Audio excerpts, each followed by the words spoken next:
Meron tayo dito guys, Raider 150 Fi. Namamatay na siya dahil nga sa sobrang taas ng odo, walang maintenance.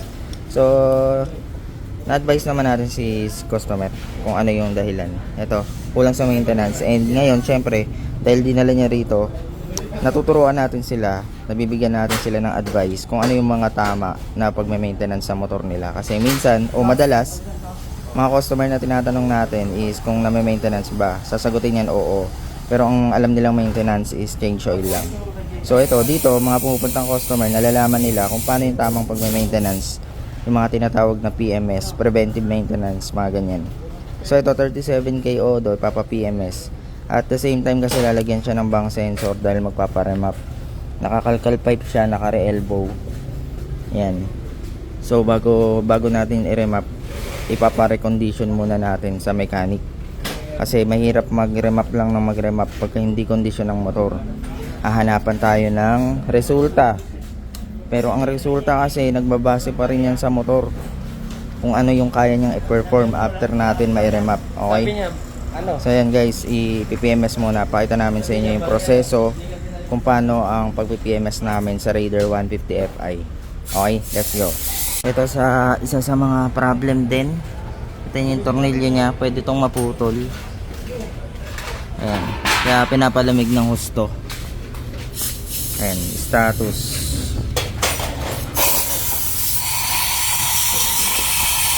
Ayan. Pag magtatanggal kayo ng spark plug, maganda kung meron din kayong compressor, mahanginan. Para iwas loss compression pag nagtanggal kayo ng spark plug, nagpalit. Malagyan to ng bato. Malagyan ng bato, makalangan yung valve niyan. 30 something ang odo. Ayan. Parang napalitan na nga. Palitan na rin natin para sigurado. Since i-remap to sir, ano eh, Minute ah. mas maganda palitan na rin ng bago. Original ka yan? Meron tayo sir. Palitan natin to. Baka mag-misfire. Isa yun sa mga dahilan ng pagputol-putol ng takbo. Pag palitin na yung spark plug.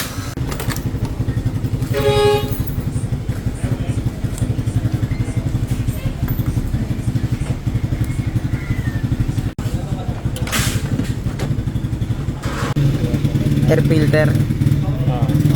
Napalitan na raw. Pala na, pero check na rin natin. Medyo matagal na yata sir, no? Matagal na ba yan?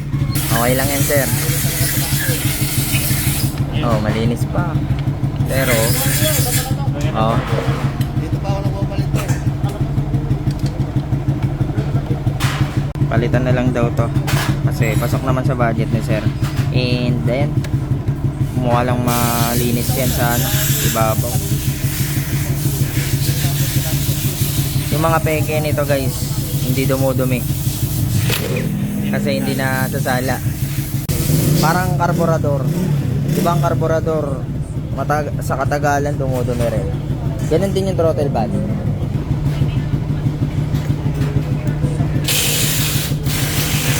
Dumi oh. Marumi. Dumi yan. Hindi, lilinisin natin to sir. Okay, ito na yung mga pyesa natin. Air filter, spark plug, and SGP spark plug, and fuel filter, SGP. So yan tatlo lang ang kailangan. Then yan, nalinis na yung throttle body. Ilalagay na lang yung mga kailangan ilagay na pyesa o kailangan palitan. Ito yung anong bago. Yan yung bago. Ito yung luma. Ayan yung luma. Lion na rin. Kung mapapansin nyo guys, medyo wet siya tignan. Yan talaga yung sumasala eh.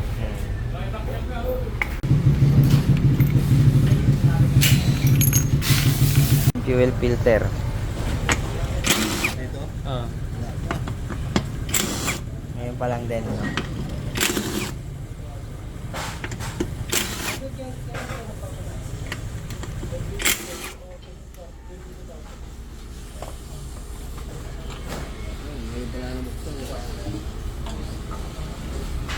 Itim na. Napaka-itim.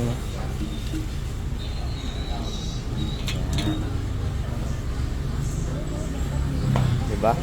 Napakaitim. Ito rin sanay ng pugak eh.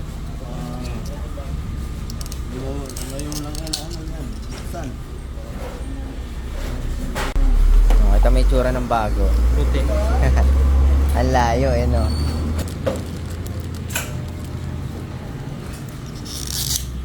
Okay.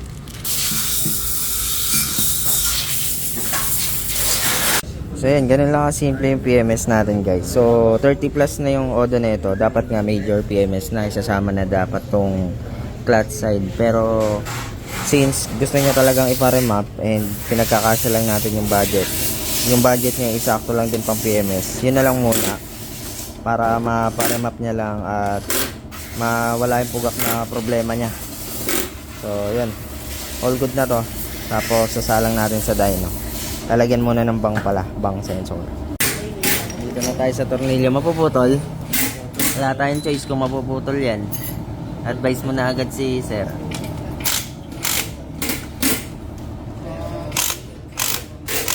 Mapuputol talaga. Mapuputol to eh. Pag naputol, retread na lang. Laban na raw, laban na.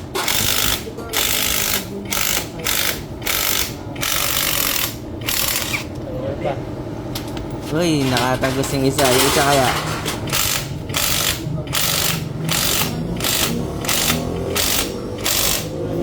Ito talaga yung isa. Putol talaga yung isa, sir.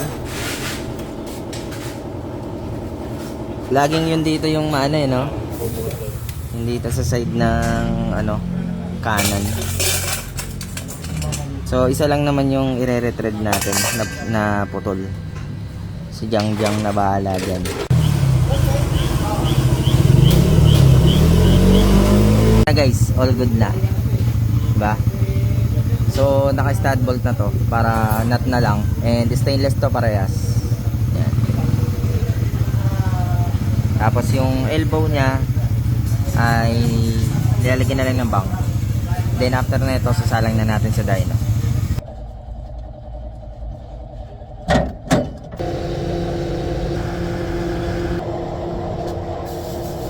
Guys, nakasalang na tayo. It's my turn naman para magtono ng ECU.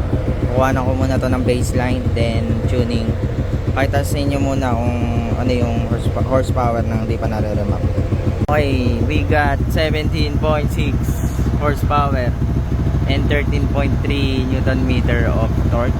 Yan. So ngayon, kailangan nating may correct yung mga dapat itama. Dahil sa pagpapalit niya ng tambucho, masyadong malala yung pugak. Ayan o, naglilit, sinisinok-sinok. So ngayon kailangan natin ito, no, at the same time may palabas pa natin yung tamang performance niya base sa upgrade niya, no. Tara, tapos na tayo mag-remap and ito naman yung resulta. So kanina 17.6 horsepower lang. So ito siya, yung purple. Palo, no? Palong-palo, palubog.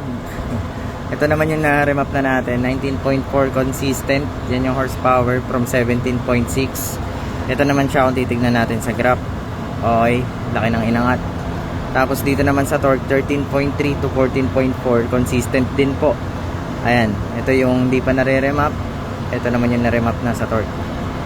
So yan, may resulta tayo na ipapakita sa inyo. At alam nyo, kung hindi tayo nag-PMS, hindi condition yung motor, ano kayang resulta eh, di mas mababa pa dito. So hindi tayo basta remap lang ng remap o tono lang ng tono nang wala sa condition yung motor.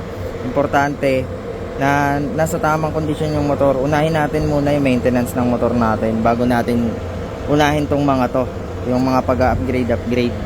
Make sure na alam nyo rin yung mga maintenance ng motor nyo.